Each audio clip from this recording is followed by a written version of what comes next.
shahrida joylashgan Hazrati Imom majmuasida turibmiz. Xush kelibsizlar. Hazrati Imom majmuasi bugungi kunda ko'plab sayyohlarni jalb qilayotgan asosiy obyektlardan biri hisoblanadi. Bu majmua 10-asr va 16-asrgacha birinchi qismi va 19 mana bugungi kungacha ikkinchi qismi shakllangan majmua hisoblanadi.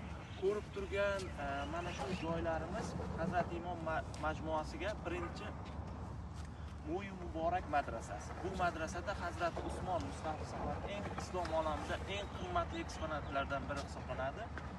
To'g'ri ko'rib turgan binomiz Baraxxon madrasasi. 16-asrda Suyunchi xo'ja tomonidan qurilgan Baraxxon madrasasi ilm markazi hisoblangan. Bugungi kungacha ham yaqin yillargacha ham toliblar, talib ilmlar o'qib tahsil olgan majmua hisoblanadi. Va bu joyda ikkinchisi asli o'zi bu joyning nomi Qaffol, ya'ni Hazrati Imom. Hazrati Imom kim edi? Bu 10-asrda yashab o'tgan, asli shoshlik, ya'ni toshkentlik bo'lgan din olimi, fiqh olimi, islom olamiga juda ko'p hissalar qo'shgan olimlardan biri hisoblanadi. Qaffol, ya'ni qulf yasovchi usta bo'ladi. Ya'ni shoshlik, Qaffol shoshlik. Asli ismi Abu Bakr Muhammad Ismoil al-Qaffol shoshi bo'ladi. Bu Qaffol shoshi 10-asrda yashab o'tgan, u o'tib ketgandan keyin uning mana ko'rib turgan bu katta gumbazli bino ustiga maqbara quriladi va bu joy ziyorat markazi maydonga aylantiriladi va 16-asrga kelib Toshkent shaharining hokimi Suyunchi xo'ja tomonidan bu qayta restavratsiya qilinadi va Baraxxon yonida madrasa quriladi. Baraxxon madrasasi talib ilmlar uchun va Suyunchi xo'ja tomonidan quriladi va shu vaqtgacha keyin ikkinchi yana eng katta eksponatlardan biri saqlangan bu Mo'yi Muborak madrasasi hisoblanadi. Mo'yi Muborak madrasasi bilasan Hazrati Usmon mushafi joylashgan. Mushaf nima uchun muhim? Dunyoda ikkita donagina 7-asrga oid eksponatlar bor. Birinchi Madinada, ikkinchisi Toshkentda. Buni kelib qolish tarixlari haqida eshitganmisizlar oldin? Buni ikkita tarixiy manba asosida keltiradiki, birinchisi Toshkentga, ya'ni kelib qolishining sababi Amur Temur Kichik Osiyoga yurish qiladi, Mamlukiylar tarafga. Eron, Misr tarafga o'shanda olib kelingan deyiladi. Ikkinchisi aytiladiki, bir olim sotib olgan qimmat pul evaziga deyiladi. Ikkita manba ham bir-birini aniq ishonchli manba hisoblanadi, lekin aniqini hozirgacha ham olimlar topishadi.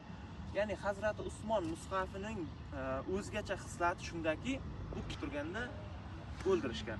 O'sha oyat ham 100 Baqara surasining 137-oyat hisoblanadi. Va o'sha joyda qoni qolgan Hazrati Usmon mushafi saqlanadi.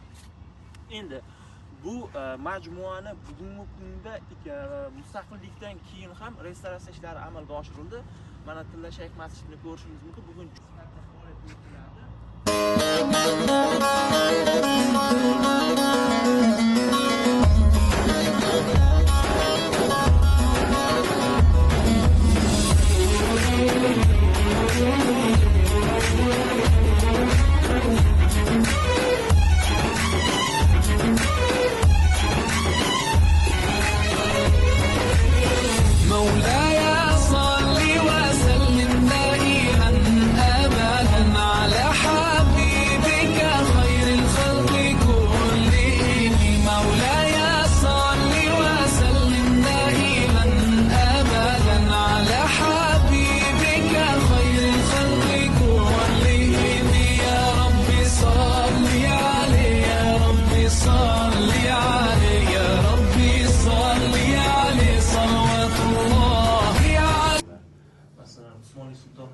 Payg'ambar alayhisolamning ham muhri bo'lgan. Payg'ambar alayhisolam yozishni, o'qishni bilmagan.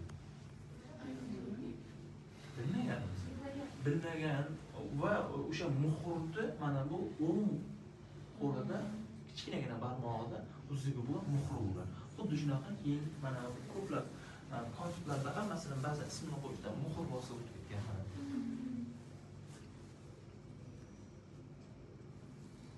Yozuvi. Ancha ko'p yozishgan. Yozuvlar har xil. Menimcha juda ko'p odam yozgandir-da. Hammaning yozuvi har xil bo'ladi.